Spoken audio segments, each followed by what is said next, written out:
Bienvenue dans votre émission Santé pour tous, émission préventive qui démocratise l'accès à des informations autour de la santé et du bien-être. À travers le monde, les cancers les plus fréquents sont par ordre décroissant le cancer des poumons, le cancer du sein, le cancer de la prostate et le cancer du côlon. 2 des 4 cancers ont déjà été traités dans notre émission de radio et aujourd'hui nous avons décidé de parler du cancer le plus présent dans notre société, le cancer des poumons. À ce titre, nous avons choisi d'inviter le Dr Ndé, médecin, tabacologue, épidémiologue actif dans la SBL Prevent. Merci d'être avec nous. Avec plaisir. Nous avons également invité le Dr Scrouven, chef de service de pneumologie à l'hôpital Saint-Jean. Il accompagne les personnes touchées par le cancer des poumons et viendra nous parler des différents traitements et du diagnostic également. Merci d'être avec nous. Bonjour. Alors, le mois de sensibilisation au cancer du poumon a eu lieu ici au mois de novembre dernier, et ce dans de nombreux pays. Nous avons néanmoins décidé d'en parler en ce mois de janvier car pour beaucoup de gens, une nouvelle année est synonyme de nouvelles résolutions. Certaines personnes décident de reprendre le sport, d'autres veulent trouver l'amour, ce serait bien aussi. Mais le fait d'arrêter de fumer reste l'une des résolutions du Nouvel An les plus populaires. Donc, selon une enquête menée par la Fondation contre le cancer, entre 2020 et 2021, il y a eu 28 et 27% des Belges qui fumaient quotidiennement ou occasionnellement. Ce pourcentage est plus élevé comparé aux 4 dernières années. Ceci pourrait peut-être être lié à la crise sanitaire qui a eu un impact significatif sur le mode de vie des personnes.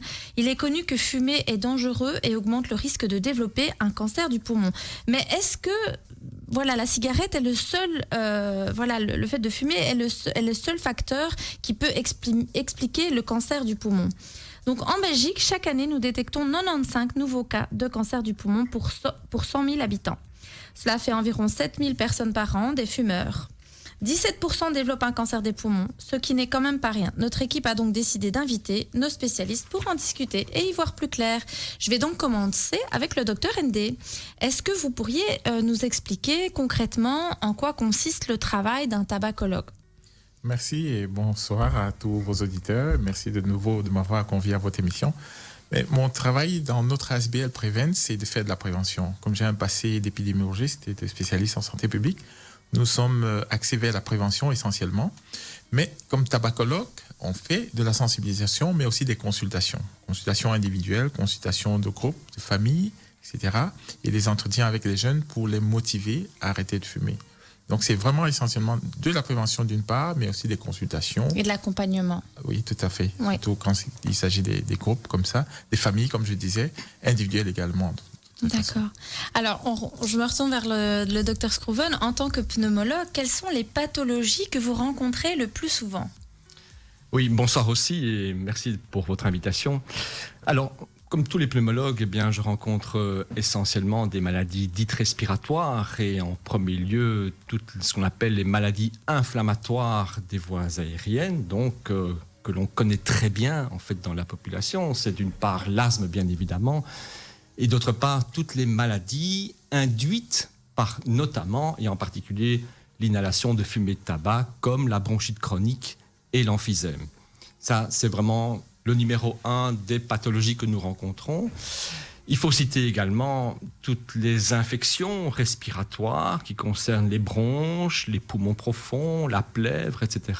Et enfin, bien évidemment, le cancer du poumon qui est une préoccupation majeure et dont je m'occupe plus particulièrement à l'hôpital Saint-Jean. D'accord. Alors, je suppose qu'en plus, en cette période, avec le Covid, vous devez être bien chargé. Parce que c'est aussi une inflammation des poumons, le Covid. Oui, donc le Covid, la Covid est une infection, effectivement, une infection d'origine virale qui, en tout cas, peut atteindre les voies aériennes, les poumons, et peut être responsable de tableaux respiratoires, parfois extrêmement préoccupants, ou pas du tout préoccupants.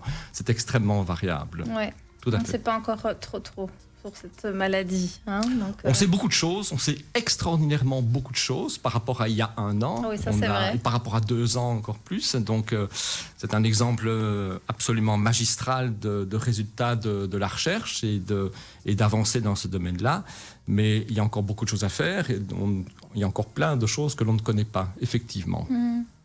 Alors, docteur Ndé, est-ce qu'il est possible, par exemple, de vous solliciter avant même d'avoir pris la décision d'arrêter de fumer? Donc, et on se demandait aussi, est-ce que les services du tabacologue sont pris en charge par la mutuelle? Donc, par exemple, imaginons, j'ai un jeune qui fume pas encore, ou des familles qui se posent des questions par rapport à la cigarette.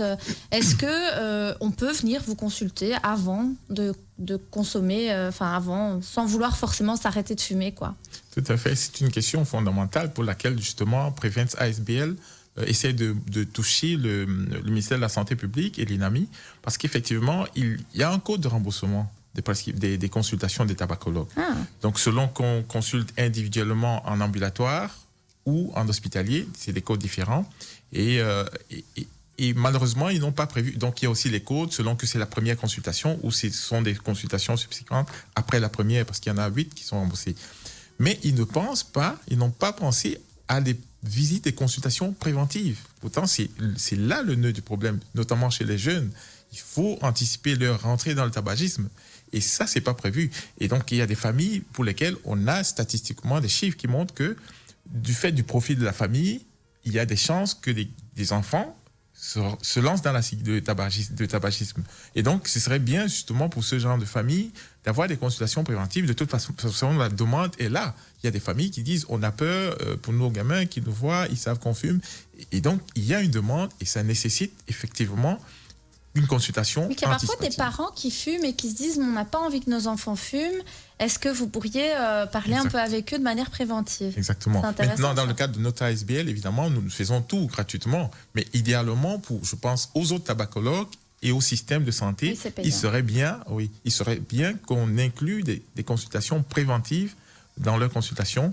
On toucherait plus les gens, on serait plus efficace avant l'entrée en tabagisme. Parce que, comme on le sait tous, une fois qu'on a commencé, c'est un cercle vicieux, difficile d'en sortir. Ouais. Et on va parler aussi de l'impact quand même assez négatif de la cigarette, tout simplement, sur la santé de manière générale, parce que ça ne touche pas que les poumons. Hein. Exactement. La rémission dans plein d'autres maladies aussi. Ça, on l'a déjà vu dans d'autres émissions que nous avons faites. Dr Scrouven, est-ce qu'il existe des signaux d'alarme qui peuvent nous amener à nous questionner sur la santé de nos poumons? À quoi est-ce qu'on doit être attentif? Oui, bien sûr. Donc, il existe toute une série de symptômes qui doivent faire tirer la sonnette d'alarme potentiellement. Hein. Donc, et de manière intuitive, on connaît tous ces symptômes, mais il faut les souligner, c'est très important. La toux, bien sûr, le fait de tousser de manière persistante, ou alors si on toussait déjà auparavant parce qu'on fume, que la toux se modifie, ce sont des éléments très importants. Le fait de cracher, d'avoir des expectorations ou pas, avec présence ou non de sang ou de petits filets de sang de manière tout à fait discrète dans les expectorations. Un essoufflement nouveau, ça c'est tout à fait fondamental, bien évidemment. Ça c'est je dirais presque c'est le symptôme clé en fait de toute pathologie respiratoire. Le fait d'avoir des infections à répétition aussi, c'est tout à fait fondamental comme situation, potentiellement d'alarme. Et alors, toute une série de symptômes qui ne sont pas directement de manière évidente en lien avec le poumon, mais qui peuvent être des sonnettes d'alarme aussi, comme par exemple la modification de la voix, une voix qui devient rauque par exemple, ou des troubles de la voix. Dans un contexte éventuellement plus global, plus général, comme par exemple un amaigrissement qui est un petit peu étonnant, malgré le fait que l'on continue à manger de façon entre guillemets normale. Le fait d'avoir des transpirations au cours de la nuit, par exemple, que l'on n'avait pas auparavant. Voilà, tout ça sont des éléments symptomatiques qui sont des petites sonnettes d'alarme qui doivent nous dire « Attention, il peut se passer quelque chose de potentiellement préoccupant au niveau de la santé de nos poumons. » Et donc là, c'est vraiment le conseil à donner, c'est de consulter, effectivement. Et de consulter d'abord son médecin généraliste alors Mais je pense que oui donc le médecin généraliste a une position absolument centrale et doit être consulté. C'est tout à fait fondamental. Moi, je plaide complètement pour que la première ligne de soins soient mises à contribution, puissent entendre, puissent détecter ces symptômes et puissent alors entamer un processus pouvoir de prise en charge vers des spécialistes. Oui, évidemment. tout à fait. Alors, Dr Ndé, nous, on voulait savoir aussi quelles sont les causes ou facteurs de risque qui sont connus, du coup, pour le cancer des poumons. Mais voilà, vous allez me dire déjà la cigarette. Mais c'est ça, j'ai failli vous renvoyer vers un pneumologue pour autre chose, parce que pour moi, le facteur fondamental, vraiment clé, c'est le tabagisme. Ça, c'est clair, il joue un rôle capital dans la survenue du cancer du poumon. Maintenant, comme disait le docteur, le pneumologue ici, il y a aussi les facteurs environnementaux, les facteurs génétiques. On le disait en off, parce que nos auditeurs, ils n'étaient pas là, ils ne savaient pas. Donc, en off, je le précise effectivement. Donc, en mono, peut-être il va mieux le préciser, mais moi, je vais me limiter au tabac parce que je suis vraiment à fond, je m'excuse de l'expression, dans la lutte contre le tabagisme. Donc, et j'aime bien mettre ça en avant comme facteur fondamental parce que quand j'ai des fumeurs, il y en a qui sont souvent ce que nous appelons des happy smokers. Il n'y a jamais quelqu'un qui est content d'être de fumeur, mais on les appelle ainsi parce qu'ils arrêtent tout de suite la discussion. Quand vous posez une question, ils se mettent sur la défensive en disant « Moi, je veux fumer, de toute façon, on meurt de quelque chose, il y a d'autres choses qui causent des cancers. » Donc, ils sont dans cette posture-là et je n'ai pas envie d'aller dans leur sens en disant « Oui, il y a d'autres choses. » J'ai envie qu'ils sachent que le cancer, le tabagisme est déterminant dans la survenue du cancer. Et donc, il y a d'autres choses, effectivement. Et même pas que, comme on disait, le tabagisme va impacter aussi d'autres types de maladies. Chez les femmes, il y a aussi... je pense on a parlé aussi du cancer du sein. Au niveau des différents cancers et au niveau de la santé, le tabagisme impacte les cellules du corps et donc le fait de le rétablissement. Enfin, si je ne me trompe pas. Non, pas du tout. C'est tout à fait clair. Oui, bien évidemment. Mais moi, je voudrais abonder dans le sens de ce que vous dites. Il faut vraiment massivement souligner le fait que le tabagisme est, entre guillemets, si je puis me permettre cette expression, l'ennemi public numéro 1. Ouais, voilà. Véritablement. Donc, il faut quand même retenir un chiffre qui est fondamental. Le fait de fumer, d'avoir une consommation tabagique chronique, augmente de 15 à 25, 30 fois le risque de développer un cancer du poumon. Ah oui, quand même. Et donc ça, ce sont des données chiffrées qui sont validées de par le monde et qui doivent être connues. Voilà. Donc je reprends l'expression ici qui a été dite et que j'entends moi aussi. Il faut bien mourir de quelque chose. Oui, ça, on l'entend. Mais lorsqu'on dit que c'est effectivement, mais là, vous faites tout pour majorer votre risque de 15 à 30 fois plus que quelqu'un qui ne fume pas. C'est très embêtant quand même d'entendre ça. Et ça, je pense que c'est une illustration qu'il faut envoyer comme message fort. Et après, effectivement, nous savons qu'il y a d'autres causes potentielles, en fait, qui font plus partie d'un panel d'éléments qu'on appelle multifactoriels, mais de manière unifactorielle, le tabac est l'ennemi numéro 1. Ça, c'est tout à fait fondamental. Et oui, on peut avoir le cancer des poumons sans fumer. Enfin, je veux dire, on parlait en off, donc il y a des aspects génétiques. Et donc, il y a des aspects génétiques, effectivement, qui doivent être évoqués. Il y a des sensibilités d'ordre génétique. Il y a des sensibilités d'ordre environnemental aussi. Et bien souvent, c'est le mixte de ces deux éléments-là qui font qu'une expression de cancer va pouvoir se développer à un moment donné. Ce n'est pas parce qu'on a un gène ou des gènes pas tout à fait normaux ou plus sensibles, que sais-je, qu'on va forcément développer un cancer du poumon. C'est la rencontre entre cette anomalie ou ces anomalies de gènes au niveau des cellules et un environnement entre guillemets propice. D'un point de vue environnemental, d'un point de vue hormonal par exemple. Voilà.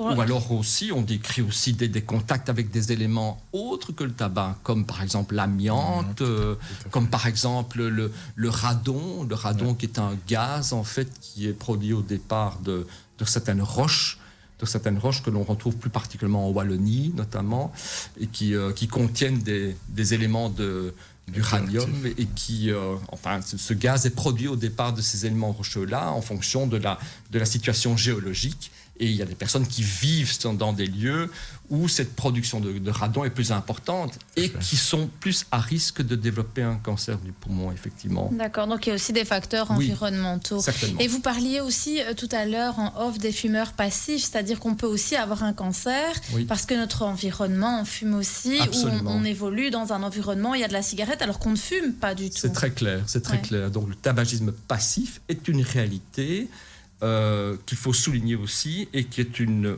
qu'on appelle une cause tout à fait fondamentale au développement de cancer du poumon. L'exemple typique que nous rencontrons en consultation, c'est l'épouse d'un homme fumeur qui n'a jamais fumé, elle, et qui, à 70 ans ou à 65 ans, développe un cancer du poumon alors qu'elle n'a jamais fumé. Mais elle l'a vécu à côté d'un homme qui a fumé toute sa vie. Oui.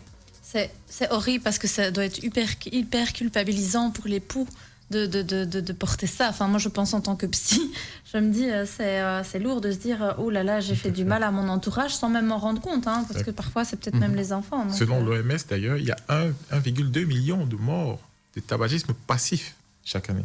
Donc, c'est quand même non négligeable. Les tabagiques eux-mêmes, qui sont fumeurs eux-mêmes, on va dire, c'est 1,3 milliard. Mais là-dedans, il y a à côté des gens qui n'ont rien demandé, comme j'allais dire. Et je sais de quoi tu parles quand tu parles des gens qui meurent de cancer. Pour cette journée spécialement, pour moi, que je ne peux pas détailler. Mais il y a des gens qui en souffrent et qui meurent parce qu'autour d'eux, il y a des fumeurs.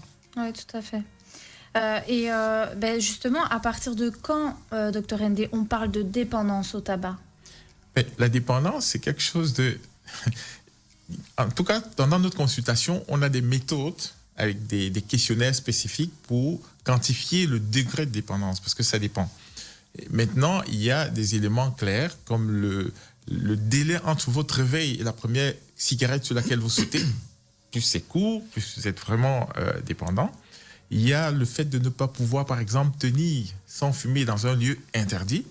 Donc, la force que vous avez, la tendance que vous avez à allumer quand même votre clope dans un endroit interdit, ce sont des facteurs qui indiquent le degré de dépendance des personnes. Parce qu'elles sont vraiment au point qu'elles ne tiennent pas le coup. Vous voyez, donc, ne pas pouvoir se débarrasser d'une clope pour laquelle on sait qu'on devrait.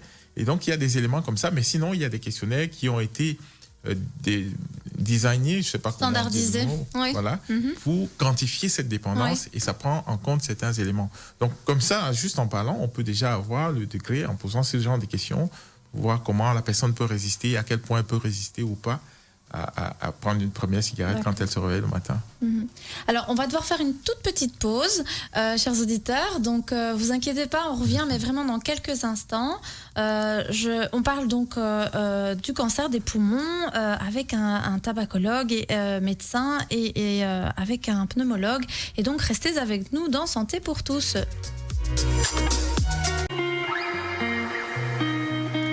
Nous sommes de retour dans Santé pour tous avec nos invités et je vais en profiter donc pour revenir vers le docteur Scrouven qui est pneumologue à l'hôpital Saint-Jean pour lui demander comment on diagnostique un cancer des poumons. Alors, dans un cancer du poumon, on se diagnostique d'abord quand on y pense. Donc, il faut l'évoquer. Donc, c'est une hypothèse diagnostique à laquelle il faut toujours penser face à un tableau, face à des symptômes qu'un patient présente dans un contexte de tabagisme en particulier.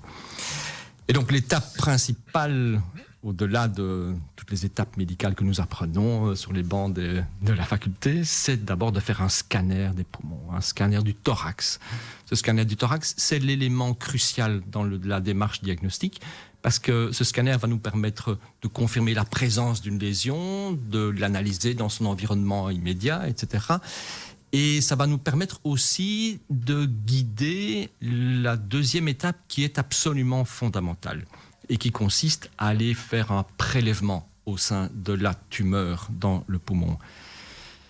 Le prélèvement dans la tumeur du poumon est un élément vraiment extrêmement important parce qu'il va falloir aller chercher des cellules du tissu pour les analyser. Et cette analyse cellulaire, cette analyse tissulaire va être maintenant extrêmement poussée parce qu'on va aller questionner la cellule pour savoir de quel type elle est et aussi presque d'où vient-elle. Et donc, on va faire des analyses non seulement cellulaires, mais également moléculaires sur ces prélèvements. Et c'est extrêmement important. On en parlera peut-être après à propos du traitement. Quand le diagnostic de cancer du poumon est prouvé par le microscope, par les analyses cellulaires, moléculaires, etc., on va poser une question importante qui est: quelle est l'étendue de la maladie cancéreuse finalement? Et là, on va faire un autre examen tout à fait incontournable qui est ce qu'on appelle le PET scanner, qui est un examen de médecine nucléaire qui va nous permettre d'aller voir l'ensemble de l'organisme et de détecter la présence de lésions ailleurs que dans le poumon, dans le thorax. C'est ce qu'on appelle des métastases à distance. Dans ce même ordre, on fera également une imagerie du cerveau, qui est plutôt ce qu'on appelle une RMN, donc du cerveau, pour détecter la présence éventuelle de lésions métastatiques au niveau du cerveau. Ça arrive que parce qu'on a un cancer du poumon, on ait des métastases au niveau du cerveau? Oui, donc l'évaluation cérébrale fait partie de l'examen systématique dès lors qu'on diagnostique un cancer du poumon, à quelque stade que ce soit. Ah oui, et donc pas pour les autres cancers? Ah, là, je ne vais pas me prononcer. D'accord, donc, effectivement, oui. mais dans le cancer du poumon... Ça, c'est automatique. C'est systématique. C'est systématique parce que le cerveau est un lieu préférentiel, potentiel pour des métastases au départ de la tumeur primitive pulmonaire. D'accord. Alors, c'est vrai qu'on sait que c'est en plus un cancer qui est bien agressif. On sait que c'est pas toujours évident. On parlera du traitement, comme vous l'avez dit tout à l'heure. Docteur Ende, est-ce que vous pourriez nous parler un peu de la prévalence des fumeurs? Quelles sont les caractéristiques des personnes qui consomment du tabac? Mais là, disons que il y a beaucoup de fumeurs. Oui, ça c'est sûr. La prévalence, en Belgique, en tout cas, dans le monde, comme je disais, on est à plus d'1 milliard 300. Mais par contre, en Belgique, ici, je crois qu'on est, avant la crise sanitaire, on était autour de 23-25%. Et ça a augmenté? Ça a augmenté, évidemment, avec le confinement, les gens sont mis à fumer. Même ceux qui avaient arrêté avant ont repris, certaines personnes, en tout cas ce que je vois dans mes visites. Donc on est autour de ça. On est autour de 25, 26, 27. Et on est sous-estimé, évidemment, parce que il y a chaque fois des sous-estimations. Maintenant, les profils, c'est difficile à établir en tant que tel, parce que ça dépend. Les jeunes fumeurs, ce sont des enfants qui imitent, qui copient. Donc, c'est un profil plutôt d'ado qui veut s'affirmer, qui veut se montrer plus ou moins. Chez les adultes, on a plutôt des facteurs qui maintiennent les gens dans cette situation. Donc, au départ du tabagisme, on imite un adulte, un parent, etc. On a rarement un stress qui pousse à fumer. Maintenant, dans les fumeurs qui sont en cours, il y a des facteurs qui les maintiennent dans cette situation, et ce sont des situations de stress professionnels, sociaux, professionnels, environnementaux et tout. Donc, avec la situation qu'on vit, comme je le disais pour la Covid, donc il n'y a pas un profil en tant que tel. Il y a les gens qui rentrent dans le tabagisme, il y a ceux qui y sont déjà et qui retombent, rechute, on va dire, suite à des phénomènes. On a parlé de divorce, on a parlé de tous ces phénomènes-là qui peuvent faire retomber. Donc, un profil de fumeur, c'est difficile, c'est monsieur tout le monde. On ne sait pas, je vous ai parlé, enfin, en off aussi. Ouais. Donc, il y a des situations où on ne s'attend pas, on voit des gens, même des médecins, hélas. Et donc, on n'a pas un profil. On se questionnait avec notre assistante. C'est vrai que je disais, tiens, on aurait dû peut-être mettre une psy ici en plus, parce que c'est vrai qu'avec les jeunes, on voit souvent que ce sont des jeunes parfois plus timides qui, au travers de la cigarette, vont avoir tendance à se socialiser, vont pouvoir échanger avec les autres. Tiens, t'as pas une cigarette? C'est un sujet de conversation maintenant, voilà, et puis d'affirmation de soi, comme vous dites. Et souvent, c'est vrai qu'il y a un terrain propice familial derrière aussi, où on imite. On a vu des adultes fumer, ça a été normalisé, et donc on a tendance à imiter ce qu'on voit autour de nous, quoi. C'est pour ça qu'on essaie d'accompagner les parents, et comme je parlais tantôt en off, je crois. Vous disiez aussi, non, vous avez dit que vous faisiez de l'accompagnement familial. Voilà, aussi. familial. Ouais. Et donc je déplorais le fait qu'on ne soit pas encouragé à faire des consultations préventives. Avant que, pour certains profils, on va dire, mais certaines familles dans lesquelles on peut s'imaginer que des jeunes vont rentrer dans le tabagisme, et même pourquoi pas au niveau scolaire, hein, parce que pour moi, dans la prévention, rentrer au niveau scolaire serait intéressant avant l'âge du tabagisme, parce que ça va très vite. À 12 ans, il y en a qui sont déjà plongés. Donc, si on pouvait rentrer dans des programmes préventifs scolaires pour toucher des plus jeunes, on pourrait aboutir à des générations plus aguerries, plus éveillées, pour ne pas être tenté au moment de l'adolescence. Peut-être déjà avant de rentrer en secondaire, déjà Tout à expliquer fait, aux absolument, enfants ce qu'est la cigarette. Vraiment le plus tôt possible. Ah oui, c'est vrai. Il y a des initiatives, vas-y. initiatives effectivement qui ont déjà à maintes fois été réalisées en milieu scolaire, juste avant le début des secondaires, par exemple. Et c'est extrêmement compliqué. C'est extrêmement compliqué. Parce que le discours que l'on peut divulguer, eh bien, parfois le récepteur n'est pas tout à fait au rendez-vous de l'émetteur, si je puis dire. Et puis il y a aussi ce que les parents vont expliquer à la maison. Voilà. Vous voyez, alors moi aujourd'hui, ma fille, elle m'a dit, maman, tu sais, il y a un monsieur de la police qui est venu et puis il nous a montré c'était quoi son travail, etc. Tu sais, il a une arme.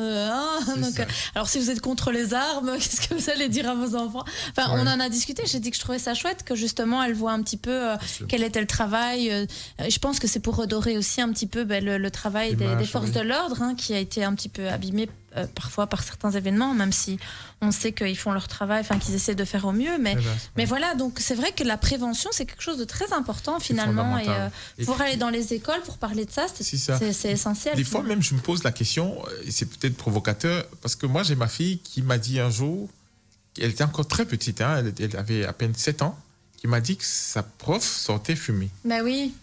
Et donc, elle le sait. Donc, elle veut bien cacher, elle est trop dépendante, elle ne veut pas que les enfants sachent, mais ils le savent.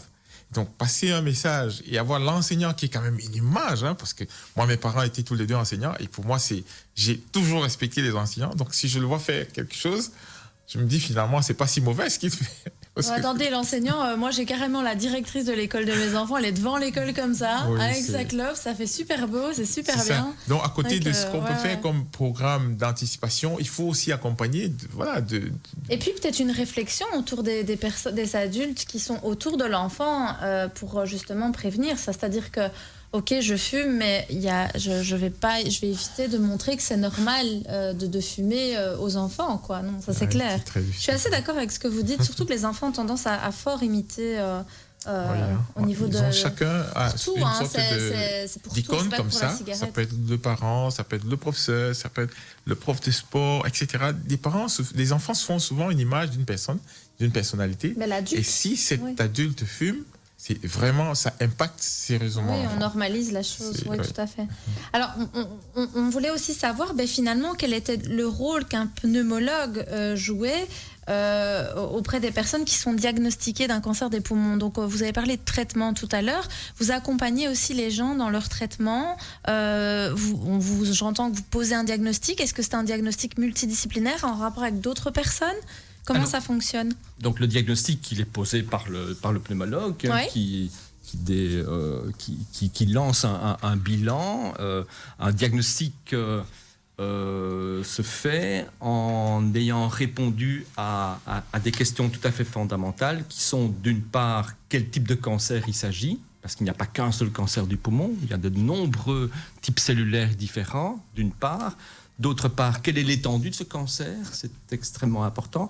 Et troisièmement, qui est le patient qui a cette maladie-là?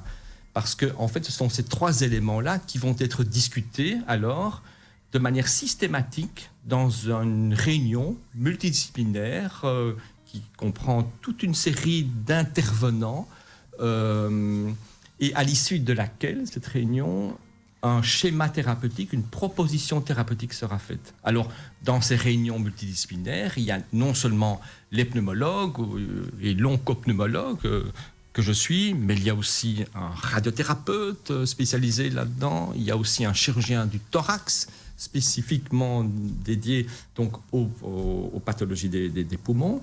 Il y a des spécialistes de l'imagerie, des radiologues, il y a des spécialistes de médecine nucléaire, etc. Et alors, effectivement, nous avons dans notre équipe aussi un psychologue, mais aussi une infirmière spécialisée dans l'accompagnement des patients, une infirmière dédiée à l'accompagnement oncologique, etc. Donc, toute une série d'intervenants qui vont participer et qui vont discuter élaborer un schéma thérapeutique spécifique et le plus personnalisé possible par rapport à la diagnostic qui a été posée. Oui, parce que chaque personne est différente. Il y a des personnes qui ne vont pas accepter la chimio, des personnes qui ne vont pas accepter l'intervention chirurgicale. Et donc tout ça doit être pris en compte. Il y a dans la notion prise d'acceptation, la notion de possibilité, la notion de tolérance, la notion, tout ça est évalué, effectivement. Vous prenez ça en compte, oui, tout à fait. Alors, docteur Ndé, moi j'avais aussi envie de vous demander, parce qu'on voit souvent ça, des gens qui ont un cancer mais qui continuent à fumer. Est-ce qu'on peut continuer à fumer malgré qu'on a un cancer des poumons? Et ça, c'est l'image qui me choque le plus quand je suis à l'entrée d'un hôpital et que je vois qu'il y a un fumoir et parfois un patient avec son Baxter. Oui, moi aussi, je vois tout le temps ça. Et quand je pense que parmi ces patients, il y en a effectivement qui ont probablement un cancer, je dis c'est vraiment dommage. Il y a deux écoles. Il y a deux écoles en la matière. Donc, pour les tabacologues, c'est quasi assez unanime, il faut arrêter de fumer. Quand on a un cancer, déjà, il faut arrêter de fumer, tout court. Et donc, si on a un cancer, une raison de plus pour arrêter de fumer. Maintenant, il y a une école que nous n'aimons pas trop, c'est celle de certains généralistes qui estiment que, de toute façon, il ne lui reste plus que X temps, il faut lui laisser sa clope. Et ça, c'est un peu embêtant parce que ce soit même pour l'image, comme je disais, imaginez, on parlait tantôt des enfants qui rentrent aussi dans les hôpitaux, qui passent, et qui peuvent voir un malade qui fume. Donc, c'est difficile de lui faire passer un message pour dire que fumer n'est pas bien, parce que même un malade fume, ça lui fait peut-être du bien. Donc, rien que pour la sensibilisation, c'est déjà pas bon.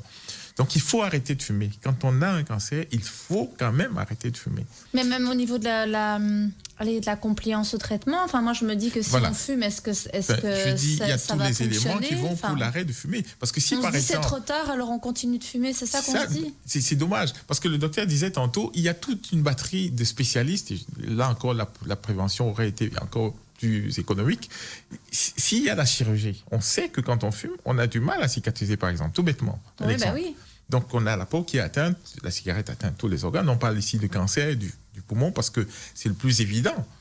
Mais il y a d'autres atteintes organiques et de la peau en fait partie. Donc, rien que de prendre la peau, on se dit si on s'opère, si on est opéré, on a du mal à cicatriser, ce qui est aussi dangereux parce qu'une mauvaise cicatrice, ce risque de surinfection. Donc, même si on avait échappé et qu'on a pu obtenir une chirurgie, on a quand même des difficultés.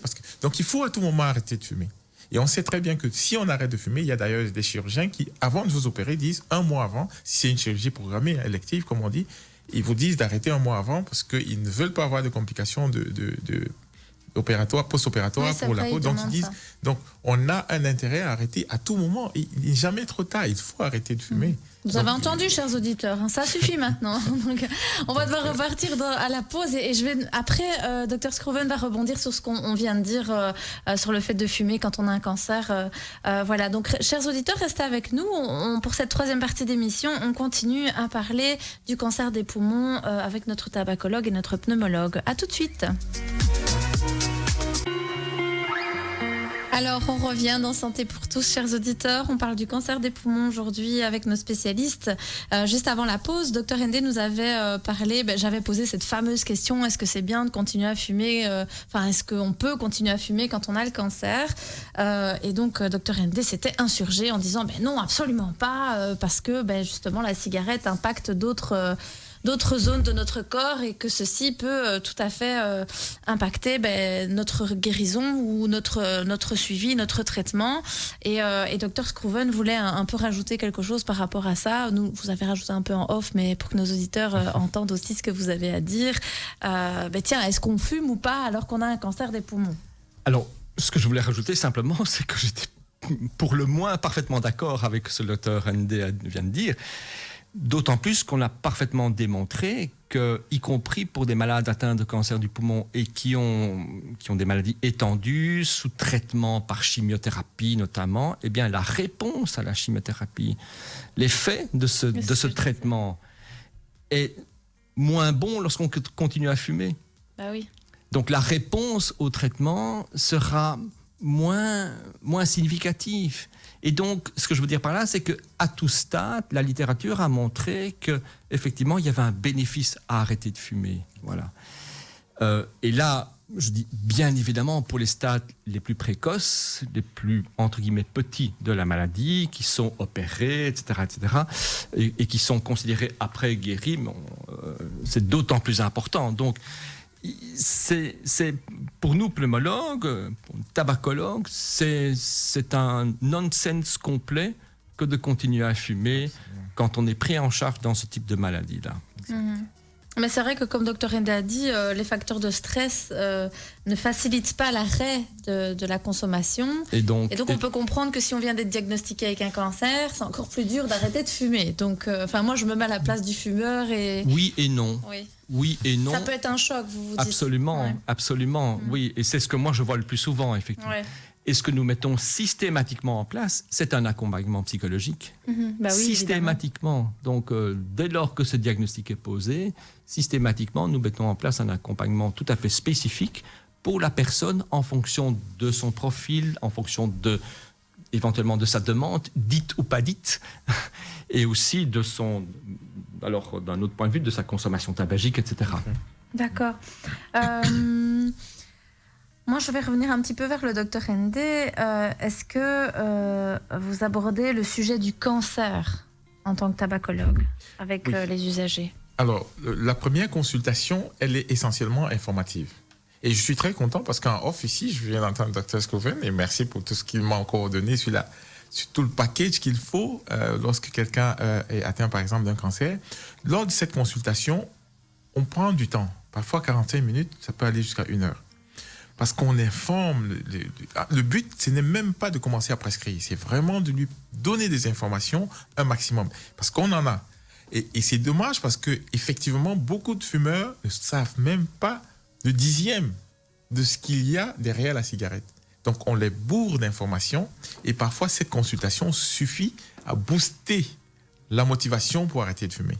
C'est incroyable. Donc, c'est une première consultation où on donne le maximum d'informations, y compris celle sur le cancer. Et donc, comme je disais, on ne se limite pas au cancer du poumon.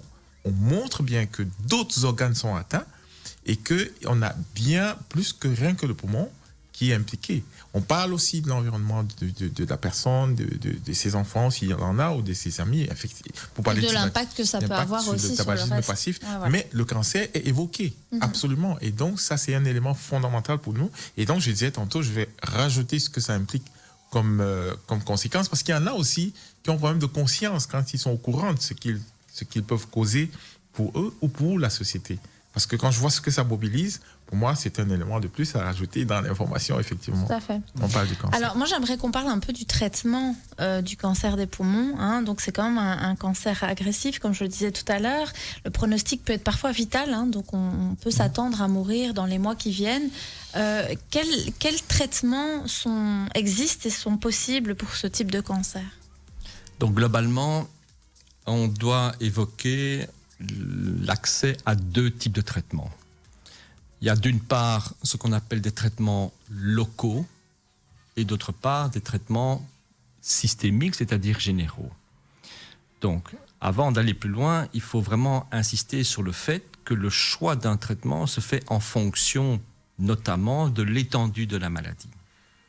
Donc, on ne fait pas n'importe quoi, n'importe comment, on prend en compte toute une série de paramètres qui sont liés à l'extension de la maladie, l'activité de la maladie, le type cellulaire de la maladie, le profil moléculaire de la maladie et la personne elle-même, finalement. Voilà.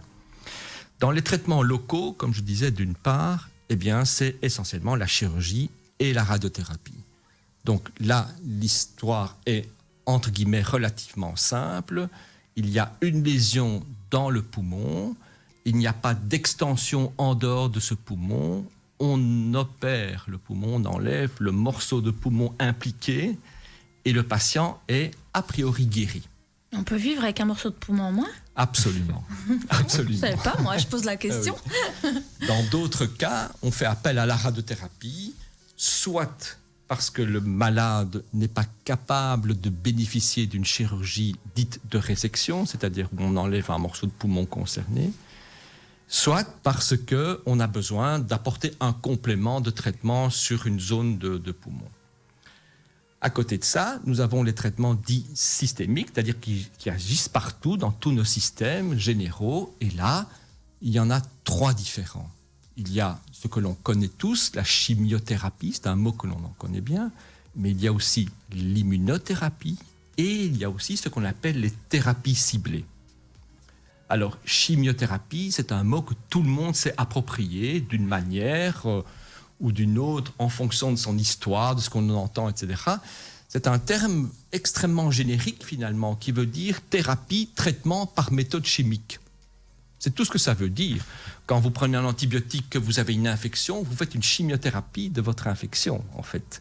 C'est tout ce que ça veut dire. Ici, on utilise des médicaments qui ont une activité immédiate sur les mauvaises cellules, sur les cellules malignes, et dont le but est de détruire ces cellules malignes, avec tous les effets que l'on attendus, moins attendus, etc. L'immunothérapie est aussi un traitement qu'on va donner par Baxter, et là, le processus est différent. On va simplement dire, avec ces médicaments, au système immunitaire de la personne, s'il te plaît, réveille-toi, je vais te booster pour que tu fasses en sorte de jeter dehors les mauvaises cellules. C'est ça l'immunothérapie, quelque part. Voilà. On va aller donner des médicaments qui ont la propriété d'aller stimuler fortement certains pans de notre système immunitaire. Et c'est ce système immunitaire lui-même qui va permettre de dégager et de détruire les mauvaises cellules, tout comme il va être capable de lancer des petits soldats pour détruire l'envahisseur. Voilà. Le troisième traitement dit général, c'est ce qu'on appelle les thérapies ciblées, qui concernent en fait une minorité, une forte minorité de malades atteints d'un cancer du poumon qui est étendu avec des métastases, mais qui ont une particularité génétique très particulière. Voilà. C'est-à-dire que dans les gènes de leurs cellules malignes, eh bien, il existe des anomalies ou des mutations, ce qu'on appelle des mutations. Et ces mutations sont dites activatrices, elles sont dites oncogéniques, c'est un mot un peu bizarre qui veut simplement dire que ces mutations favorisent le développement de cellules cancéreuses. Eh bien, ces mutations, maintenant, on peut les cibler. Et nous avons des médicaments qui peuvent être extrêmement précis sur ce type de mutation-là.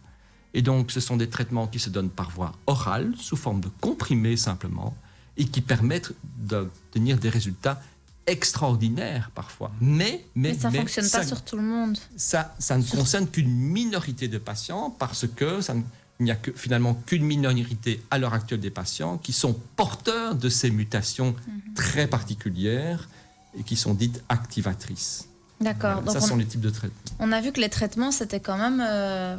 et je suppose que tout ça doit être de nouveau réfléchi en équipe. Voilà, c'est réfléchi en équipe. Et il faut savoir aussi que dans la grande majorité des situations, nous mélangeons ces traitements. Voilà, en fonction, encore une fois, des stades d'évolution, en fonction de l'extension de la maladie, en fonction du patient, etc.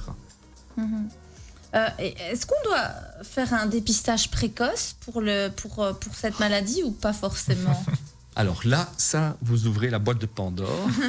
Bon, je veux pas, et je pose la question. Je recommande la réalisation de 5 émissions pour répondre à cette question. D'accord, ok. Donc, en fait, la question est extrêmement vaste. La question est extrêmement vaste. Santé publique aussi.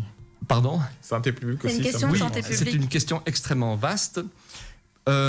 Le dépistage du cancer du poumon existe maintenant, mais pose d'énormes problèmes d'implémentation. Donc, qu'est-ce qu'il faut rappeler? Il faut vraiment rappeler que la caractéristique principale du cancer du poumon, c'est que le cancer du poumon représente la première cause de mortalité par cancer en Belgique, en Europe, dans le monde. Voilà. Donc, je rappelle quand même que en Europe, 20% de la mortalité de tous les cancers est représentée uniquement par le cancer du poumon. Ce qui, en d'autres termes, représente quoi? C'est que la mortalité par cancer du poumon, eh bien, est exactement la même que la mortalité cumulée du cancer du sein, cancer de la prostate et cancer du côlon. Et en résumé, pour être extrêmement imagé, pour bien comprendre ça, en Europe, un diagnostic de cancer du poumon est fait toutes les minutes. C'est énorme. Ça, c'est une réalité. Ça, c'est une réalité épidémiologique. À cela se rattache une réalité pronostique. Les chiffres que je vais vous citer sont des chiffres qui sont tout à fait validés à l'heure actuelle, mais le pronostic global de la maladie dite cancer du poumon, tout stade confondu, c'est-à-dire depuis la petite chose toute banale dans un poumon jusqu'à une situation pleine de métastases, est à l'heure actuelle de l'ordre de 20 à 25% de survie à 5 ans. Ça, c'est une réalité. C'est extraordinaire parce qu'il y a 10 ans, elle était plutôt de l'ordre de 15%. Et donc, en 10 ans, on a fait un pas extraordinaire grâce aux nouvelles thérapies, etc. Donc, il y a des gens qui survivent du cancer des poumons. Bien évidemment, sinon ce serait quand même assez difficile. Donc, cette réalité pronostique impose en fait une démarche de dépistage. Pour revenir à votre question, et nous savons que une seule méthode de dépistage est efficiente, c'est la réalisation de scanners du thorax. Donc, ce que l'on sait, c'est que le fait de réaliser des scanners du thorax dans une population de personnes fumeuses a du sens à plusieurs titres. D'une part, en dépistant des maladies beaucoup plus précoces que ce que nous faisons sans démarche de dépistage de ce type-là, d'une part, et d'autre part, nous savons aussi, par des études européennes, des études américaines, et à l'heure actuelle des études en cours en Belgique, que c'est intéressant d'un point de vue médico-économique également. Donc la perspective de la démarche à la fois clinique, médicale immédiate pour le malade, pour une population, est intéressante d'un point de vue médico-économique aussi. Le grand problème auquel nous sommes confrontés, c'est à l'heure actuelle au niveau de la population globale, qui doit être concerné par ce dépistage. Est-ce que c'est n'importe qui a une petite réaction émotionnelle pour dire « Oh, je me ferais bien un petit scanner pour voir si j'ai pas une petite boule dans le poumon ». La réponse est non, bien évidemment. Et donc, nous avons le devoir d'établir, nous avons un travail à effectuer à ce niveau-là, c'est d'établir la population cible. Et à l'heure actuelle, c'est ce qui se passe dans beaucoup de pays européens. Aux États-Unis, il y a une définition des populations cibles qui est vraiment fondamentale. Qu'est-ce qu'on peut dire ? En pratique, c'est que tout patient dès l'âge de 50 ans qui fume depuis au moins 25 ans et au moins 15 cigarettes par jour... oui, il y aurait une grille de détection qui permettrait Il faut qu'il passe par un scanner du thorax, évidemment. Et l'idée de ce scanner du thorax, c'est d'aller détecter des lésions extrêmement précoces, les plus petites possibles. Et dès lors qu'on met en évidence des lésions extrêmement précoces, eh bien on peut les suivre de près et définir à un moment donné où on va agir à ce moment-là. Voilà. Ouais. Parce que qu'est-ce qui fait là une pronostic aussi mauvais, aussi sombre ? C'est le fait que le diagnostic est posé tardivement. En Belgique, pas loin de 50% des diagnostics sont posés à un stade étendu de la maladie. Oui, c'est triste. Hein. Voilà. Alors, on arrive à cette fin d'émission. Je vous remercie d'avoir participé. C'était vraiment très instructif pour nous tous. Docteur Ndé, juste un petit conseil, mais vite fait, parce qu'il est l'heure de clôturer l'émission. Qu'est-ce qu'on peut dire à nos auditeurs avant de clôturer ? Ne fumez pas. Ne fumez pas. Ceux qui fument et les petits qui n'ont pas encore, ceux qui n'ont pas encore commencé, ne commencez jamais. D'accord, ok. Alors, chers auditeurs, j'espère que vous aurez écouté attentivement tout ce que nos deux médecins sont venus nous apporter comme information ce soir. Je vous dis à dans 2 semaines dans Santé pour tous et je vous souhaite un bon week-end. Merci. Bonne soirée.